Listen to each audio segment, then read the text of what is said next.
Shalom adik-adik sekolah minggu. Minggu ini kita ketemu lagi dengan Kak Samuel. Ya, kita mau mulai ibadah sekolah minggu pagi hari ini. Yuk kita bersama-sama berdoa. Bapa, kami ucap syukur buat pagi ini. Kami boleh bersama-sama Tuhan akan mengikuti ibadah online sekolah minggu. Biar Tuhan yang berkati kami semua. Kami rindu menyembah-Mu, kami rindu memuji-Mu Tuhan, kami rindu mendengarkan firman-Mu. Berkati ibadah online sekolah minggu pagi ini Tuhan, hanya di dalam satu nama Tuhan kami Yesus Kristus, Tuhan dan Juru Selamat kami yang hidup. Amin. Yuk bersama-sama kita mau pujikan Bapa ku datang padamu.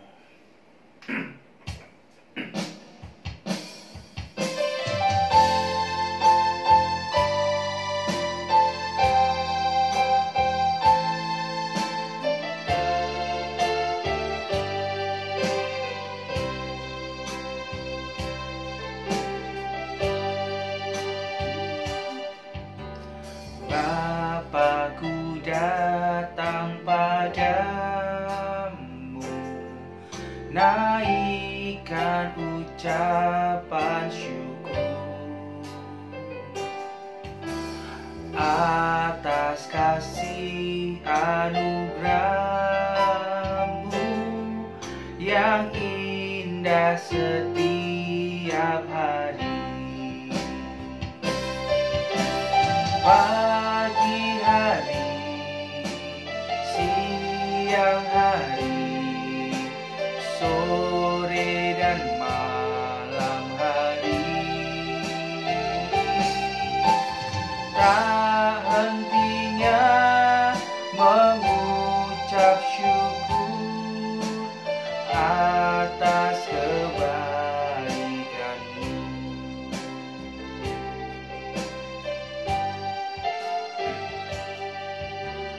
Bapa-Ku datang padamu,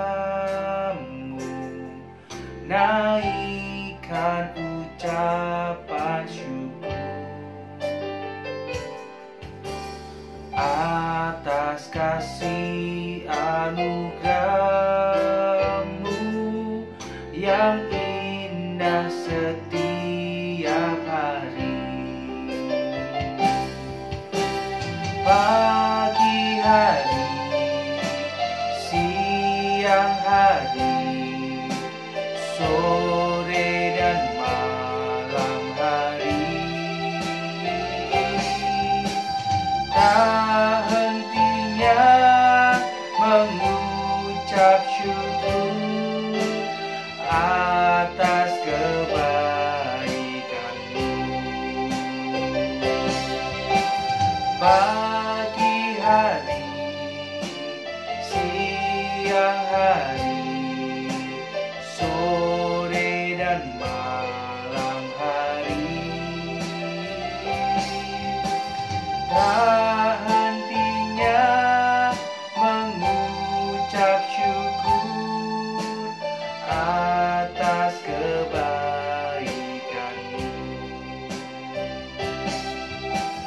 Tak hentinya mengucap syukur atas kebaikan-Mu.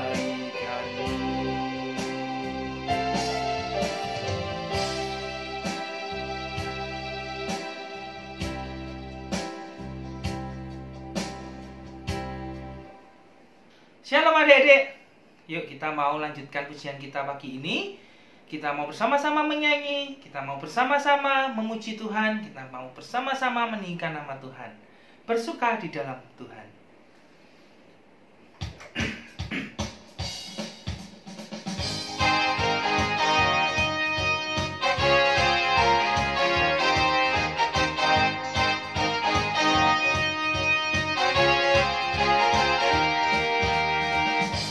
Hari ini, hari yang telah dijadikan Tuhan, mari kita bersuka. Hari ini, hari yang telah dijadikan Tuhan, mari kita bersuka di dalam Tuhan.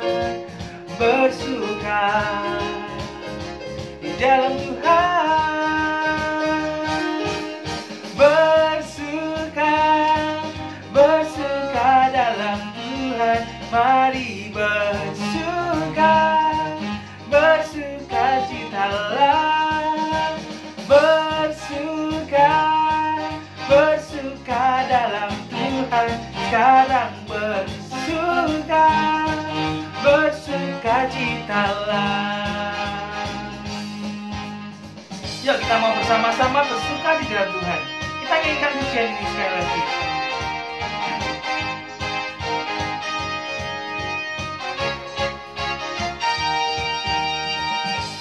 Hari ini, hari yang telah dijadikan Tuhan, mari kita bersuka. Hari ini, hari yang telah dijadikan Tuhan, mari kita bersuka dalam Tuhan, bersuka di dalam Tuhan, bersuka dalam Tuhan, mari bersukacitalah, bersuka dalam Tuhan. Sekarang bersukacitalah, bersuka dalam Tuhan, mari bersukacitalah, bersuka dalam Tuhan. Sekarang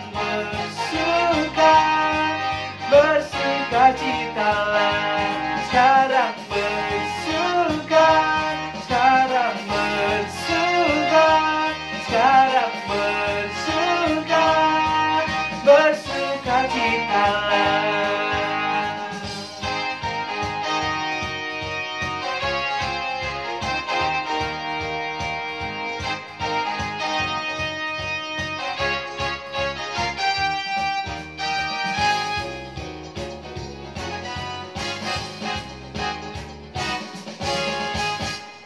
Mari bersuka di dalam Tuhan. Halo teman-teman, yuk sebelum kita mulai mendengar kisah tentang Yusuf, kita mau sama-sama berdoa ya. Teman-teman, sikap berdoa. Bapa, dalam nama Tuhan Yesus, bentar lagi kami akan mendengar kisah tentang Yusuf. Kiranya Tuhan berikan kami kemampuan, berikan kami sikap hati yang mau terbuka dan mau diajar, dan berikan kami pengertian sehingga kami dapat memahami apa yang Kak Nita sampaikan. Terima kasih Tuhan, ini doa dan pengharapan kami. Di dalam nama Tuhan Yesus kami sudah berdoa. Amin. Ya, teman-teman, hari ini kita mau dengar cerita tentang seorang laki-laki yang katanya sih ganteng gitu ya, tampan dan baik lagi. Namanya Yusuf. Nah, kakak-kakak kelas tengah dan besar bisa dibuka Alkitabnya di Kejadian. Kejadian mulai dari pasal 37. Mulai dari 37, 39, 40, 41. Ya, kayaknya ini tuh panjang banget teman-teman. Tapi kalau teman-teman nyimak pasti bisa connect, ya, bisa nyambung. Oke, buat yang kelas tengah sama kelas besar, Alkitabnya dibuka ya. Oke, mulai dari 37. Kejadian 37. Teman-teman, ada seorang laki-laki, anak laki-laki, mungkin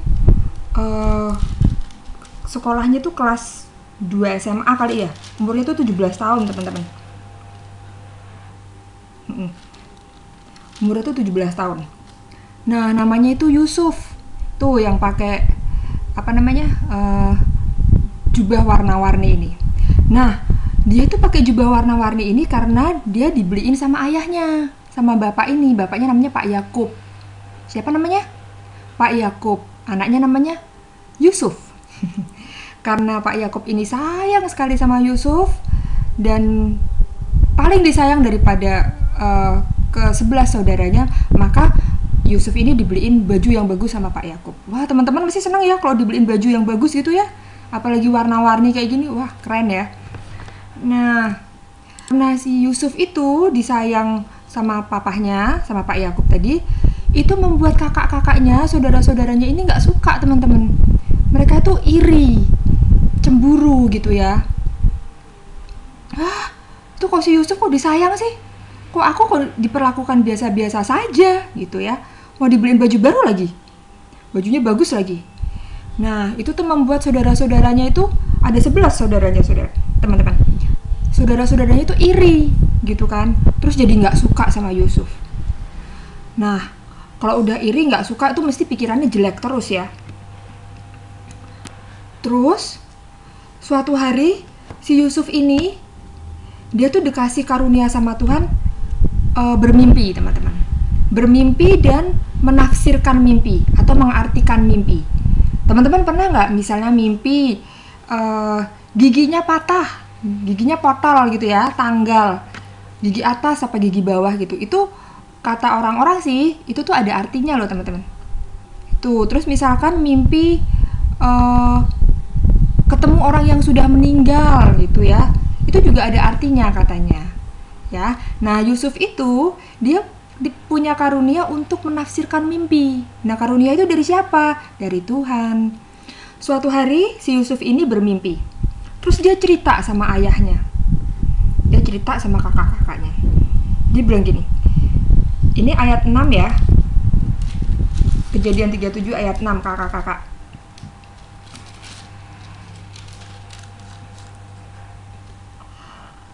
Coba dengarkan mimpi yang kumimpikan ini. Tampak kita sedang di ladang mengikat berkas-berkas gandum, lalu bangkitlah berkasku dan tegak berdiri. Kemudian datanglah berkas-berkas kamu sekalian, hai kakak-kakakku, mengelilingi dan sujud menyembah kepada berkasku itu. Tuh, ada gambarnya kan ini?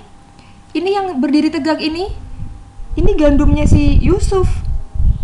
Nah, sedangkan yang lain ini gandumnya kakak-kakaknya ini.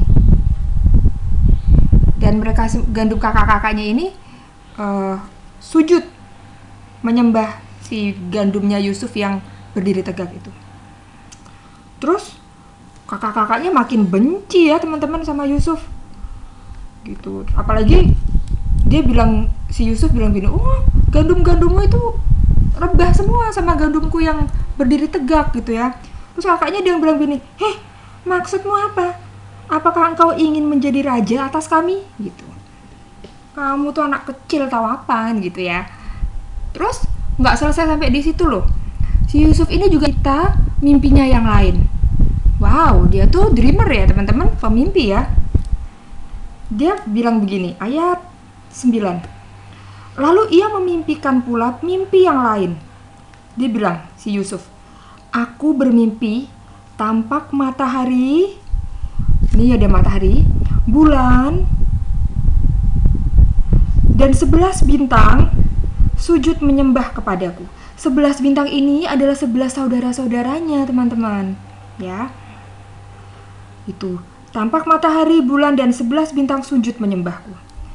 Nah, terus Yusuf ini cerita kan sama bapaknya ini. Bapaknya siapa tadi namanya? Papahnya Yusuf? Pak Yakub ya. Terus papahnya nih gini, "Mimpi apa mimpimu itu?" Gitu kan. "Masa aku, papahmu, dan mamahmu, terus kakak-kakakmu suruh sujud menyembah kamu sampai ke tanah gitu. Ah, kamu tuh anak kecil memang suka mimpi," gitu ya. Gitu. Nah, papahnya tuh juga nyinyir gitu ya, teman-teman. Terus saudara-saudaranya ini gimana? Percaya gitu? Makin gak seneng dia sama si Yusuf. Ya, makin sebel deh. Ya anak kecil ini tahu apa gitu ya.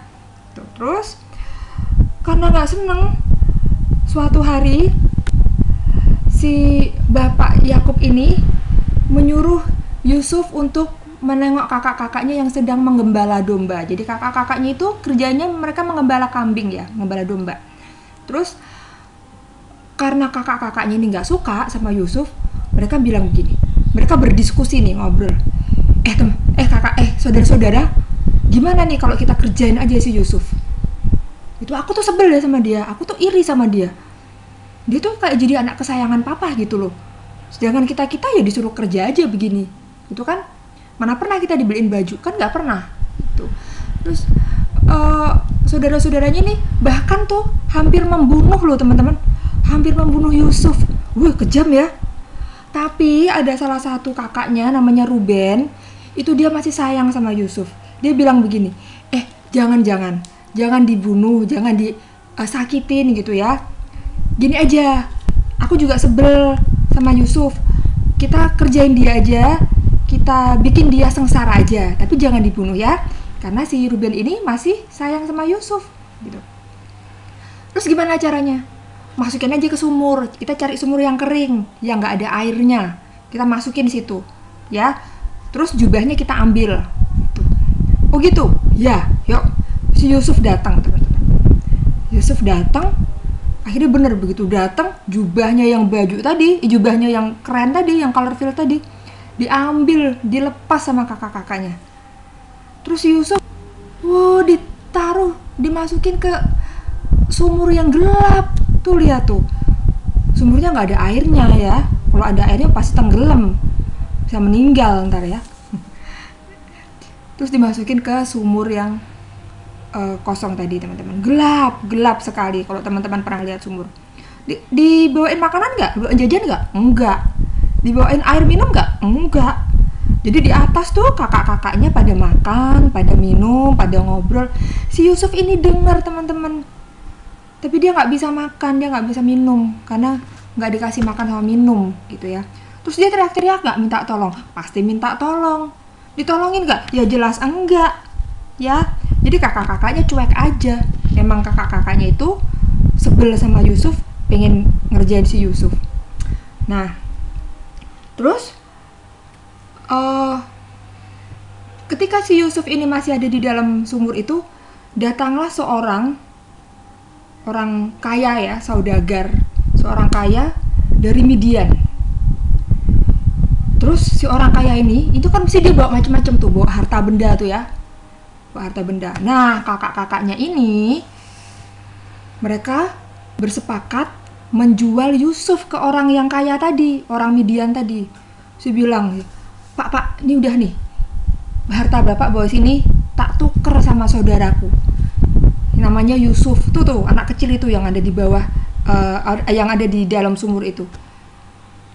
Nanti bapak mau perlakukan dia, mau jadi budak kayak, mau diangkat jadi anak kayak, suka-suka bapak gitu ya. Yang penting kami semua sudah sepakat menjual saudara kami ini, PO, tapi hartamu kasihkan ke kami, oke? Gitu. Dan mereka sepakat, orang Midian ini dan kakak-kakak Yusuf sepakat. Akhirnya dijual lah Yusuf ke orang Midian tadi dan dibawa ke Mesir. Terus di Mesir itu Yusuf tinggal di rumah seorang namanya Potifar. Ya. Itu yang ayat pasal 39. Yusuf di rumah Potifar. Oke. Jadi ceritanya si Yusuf itu sampai di Mesir dia dijual ke seorang yang namanya Potifar, Bapak Potifar. Dia itu seorang pejabat. Dia itu seorang pengawal raja gitu ya, pengawal raja Firaun gitu. Terus dijadikan apa di situ? Di rumah Pak Potifar tadi. Oh dia orang kaya gitu ya Pak Potifar, jadikan budak teman-teman. Tapi ketika dijadikan budak, dijadikan buruh, jadikan pembantu, si Yusuf ini kerja dengan baik gitu ya. Karena dia tetap kerja dengan baik, makanya Tuhan tuh menyertai Yusuf, sehingga Yusuf itu menjadi seorang yang selalu berhasil dalam pekerjaannya. Jadi misalkan nih istrinya Pak Potifar tadi bilang gini, Yusuf ayo kerjain ini, cuci piring 50 piring dalam waktu 15 menit gitu. Bisa loh Yusuf ini, karena Tuhan menyertai gitu ya, sehingga Tuhan membuat apa yang dilakukan Yusuf itu berhasil. Terus Yusuf ini juga diserahin rumahnya Pak Potifar tadi. Udah dipercaya banget sama Pak Potifar tadi ya. Diserahkan semua semua isi rumahnya itu untuk dikelola sama Yusuf. Selain itu juga karena ada Yusuf di rumah Potifar tadi, keluarga Pak Potifar ini diberkati oleh Tuhan karena kehadiran Yusuf. Tuhan memberkati rumah orang Mesir itu karena Yusuf, sehingga berkat Tuhan ada atas segala miliknya, baik yang di rumah maupun di ladang. Wow, keren ya teman-teman. Karena Yusuf hadir di situ, rumahnya jadi diberkati. Wow. Terus tapi suatu hari si Yusuf ini tadi kan kita bilang ya, Yusuf ini tuh tampan, ganteng, pinter gitu ya. Itu dikerjain sama istrinya Potifar. Jadi difitnah. Difitnah tuh apa? Dituduh yang tidak dilakukan. Jadi misalkan istrinya Pak Potifar tadi bilang gini, oh Yusuf kamu mencuri ya, padahal Yusuf itu tidak mencuri. Itu namanya difitnah. Terus masukkan ke penjara teman-teman. Waduh, dimasukin ke penjara ya. Padahal dia sedih gak kira-kira? Sedih, Yusuf sedih. Karena sebenarnya dia tidak melakukan apa yang dituduhkan gitu ya. Terus di penjara tuh enak gak sih? Wah jelas gak enak tuh ya. Tuh lihat tuh tangannya sama kakinya diborgol begitu ya. Ada yang jaga lagi, itu juru kuncinya tuh. Nah teman-teman, ketika Yusuf di penjara, itu ada kejadian gitu ya. Ada kejadian di kerajaan Mesir. Juru minuman raja sama juru rotinya raja itu membuat kesalahan. Kesalahannya apa? Ya mungkin mungkin rasanya nggak enak gitu kali ya teman-teman. Tapi di Alkitab tidak dijelaskan situ. Nah, karena kesalahan juru pembuat minum tadi, juru minum dan juru rotinya tadi, dua orang tadi itu dimasukkan ke penjara. Terus ketemulah sama si Yusuf. Ya, jadi si Yusuf ada temannya dong. Iya benar, ada temannya, dua orang ya, orang kerajaan tadi. Nah, di penjara itu Yusuf itu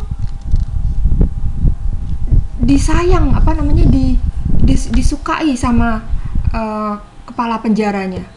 Karena Yusuf itu taat, Yusuf itu berkelakuan baik, nggak pernah bikin onar, nggak pernah rewel, nggak pernah rempong gitu ya teman-teman. Nah, terus kepala penjaranya itu suka sama Yusuf. Terus Yusuf juga diberi beberapa kepercayaan. Nah, suatu hari karena si Yusuf tadi sudah tinggal dengan dua pegawai raja tadi, yang tukang bikin minum sama barista lah ya, kita bilang barista aja deh, barista kerajaan sama chef kerajaan gitu ya. Terus suatu hari dua orang ini tadi, tukang masak ini tadi teman-teman, barista sama chef tadi, mereka tuh bermimpi tapi mereka nggak ngerti itu arti mimpinya apa gitu ya. Terus baristanya bilang sama Yusuf, cerita dia. Itu ada di pasal 40 kakak-kakak. Ya. Pasal 40 ayat 9, yuk dibuka. Kejadian pasal 40 ayat 9. Ini barista kerajaan tadi, dia bilang begini. Yusuf, aku tuh mimpi. Oke, apa mimpimu? Dalam mimpiku itu, tampak ada pohon anggur di depanku. Pohon anggur itu ada 3 carangnya, dan baru saja pohon itu bertunas. Bunganya sudah keluar, dan tandan-tandannya penuh buah anggur yang ranum. Dan di tanganku ada piala Firaun. Buah anggur itu kuambil, lalu kuperas ke dalam piala Firaun. Kemudian kusampaikan piala itu ke tangan Firaun. Terus Yusuf bilang begini, oke, arti mimpimu itu begini.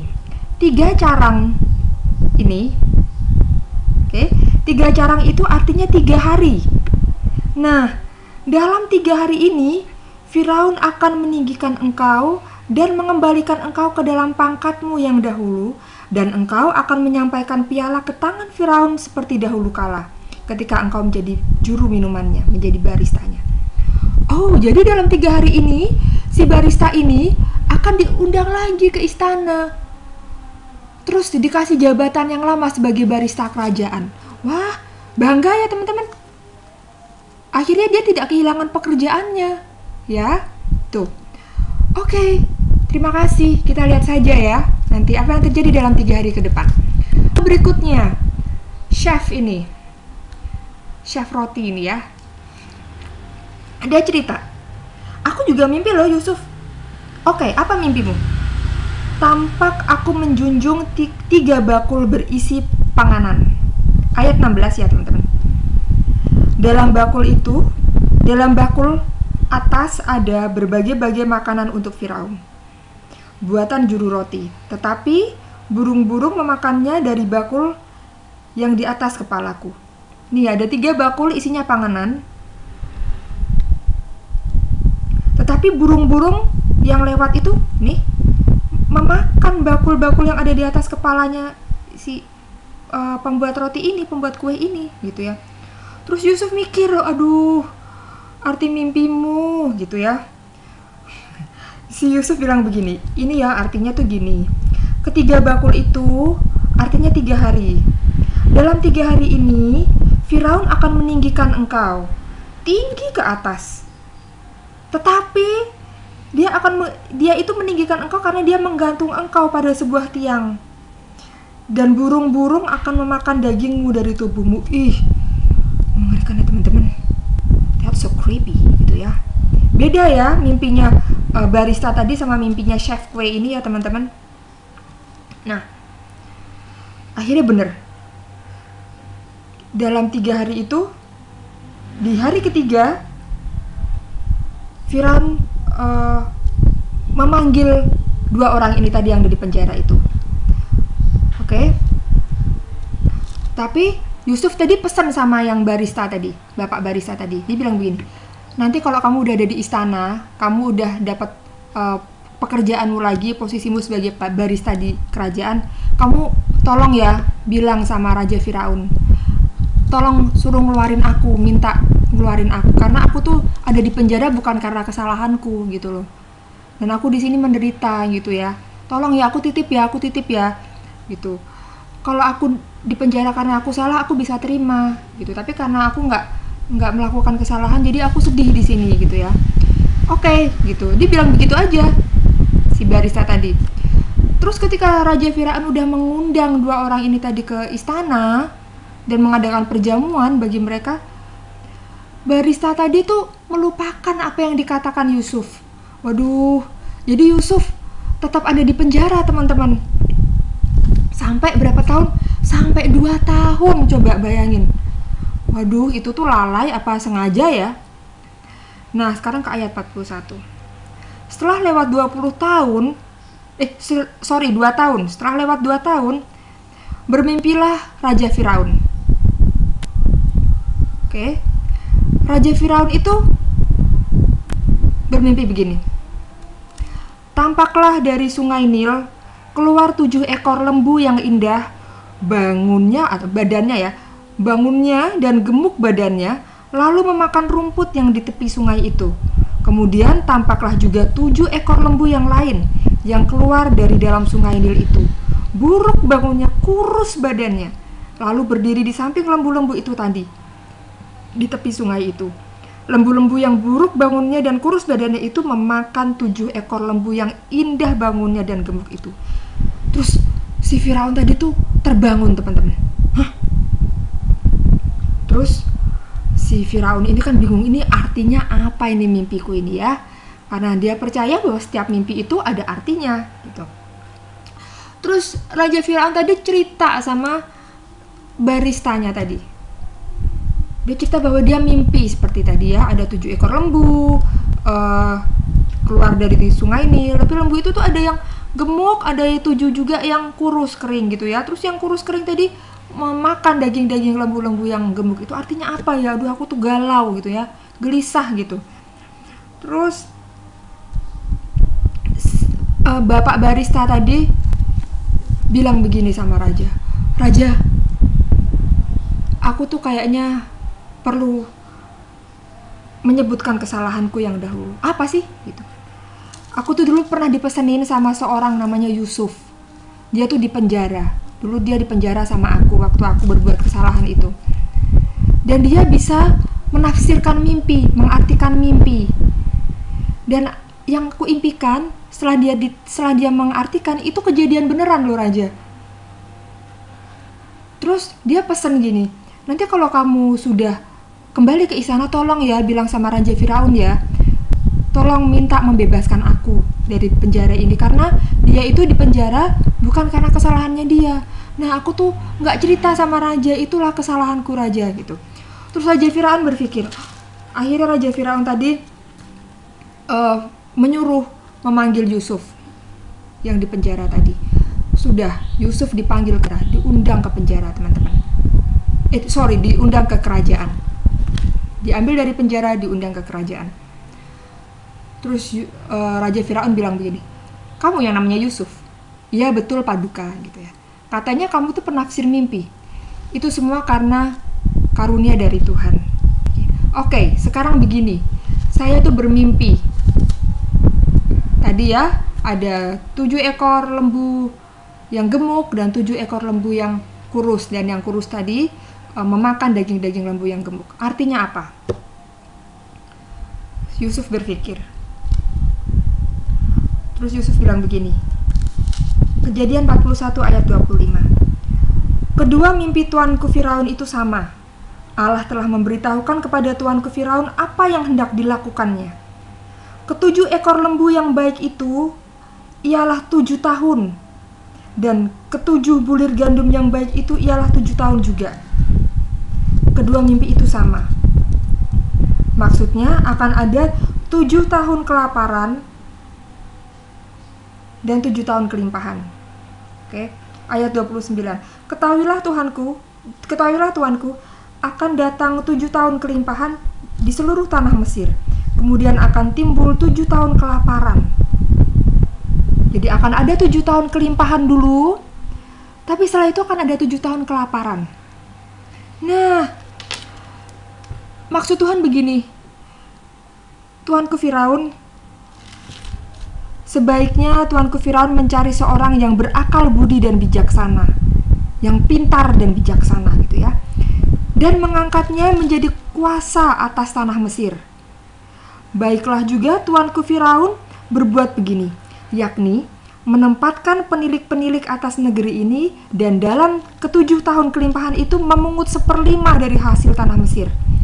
Mereka harus mengumpulkan segala bahan makanan dalam tahun-tahun yang baik yang akan datang ini. Dan di bawah kuasa tuanku Firaun menimbun gandum di kota-kota sebagai bahan makanan serta menyimpannya. Demikian segala bahan makanan itu menjadi persediaan untuk negeri ini dalam 7 tahun kelaparan yang akan terjadi di tanah Mesir, supaya negeri ini jangan binasa karena kelaparan itu. Itu sangat bijaksana. Kakak-kakak kelas tengah dan besar, dengar ya. Nih, 7 tahun akan ada 7 tahun kelimpahan dan 7 tahun kelaparan.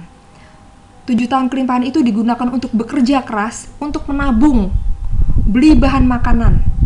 Karena itu semua tuh waktu-waktu yang Tuhan sediakan untuk segala sesuatu tuh uang gampang, cari uang gampang, cari pekerjaan gampang, menanam apa saja pasti akan menuai gitu ya, akan tumbuh gitu. Itu udah berlimpah-limpah ruah lah pokoknya.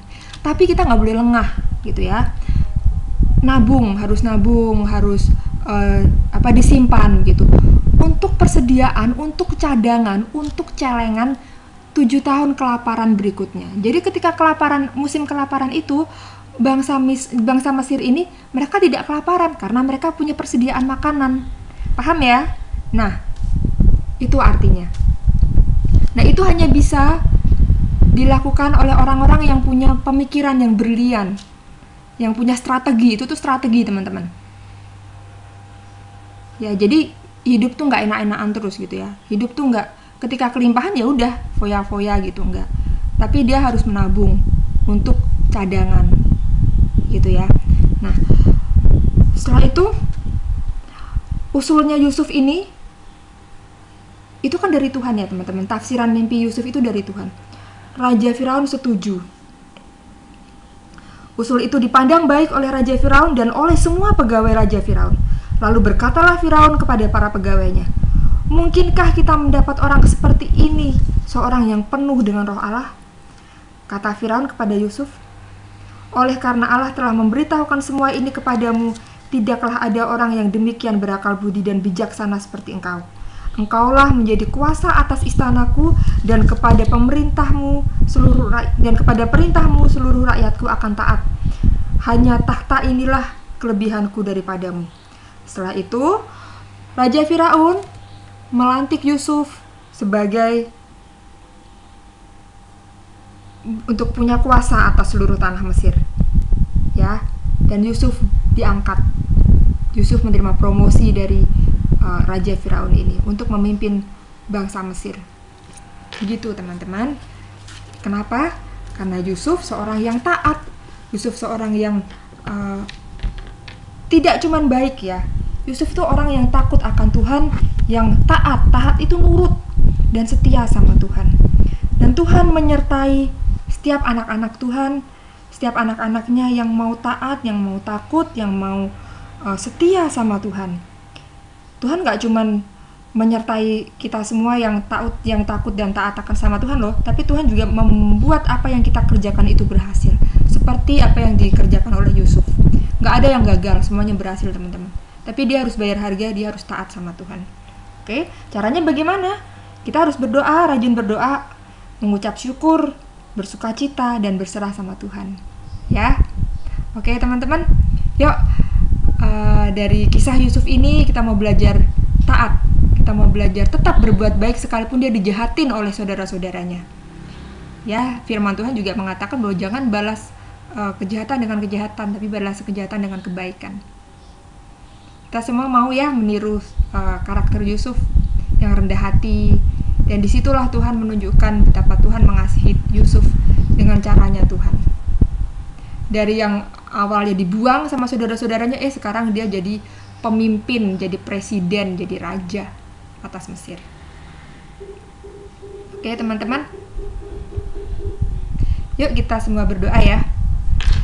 Bapa, dalam nama Tuhan Yesus, terima kasih Tuhan untuk kisah Yusuf yang telah disampaikan. Kiranya Tuhan terus ajar kami untuk bisa taat kepadamu, untuk patuh kepadamu, dan untuk bisa lebih setia kepadamu Tuhan, sehingga kami dapat melihat kasih setiamu yang ajaib. Terima kasih Tuhan, ini doa dan pengharapan kami. Di dalam nama Tuhan Yesus kami sudah mengucap syukur dan berdoa. Amin. Oke teman-teman, sampai jumpa minggu depan. Dadah. Di rumah Tuhan adalah waktunya untuk kita bersukacita, sebab hari ini Tuhan jadikan untuk setiap kita memuji dan memuliakan nama Tuhan.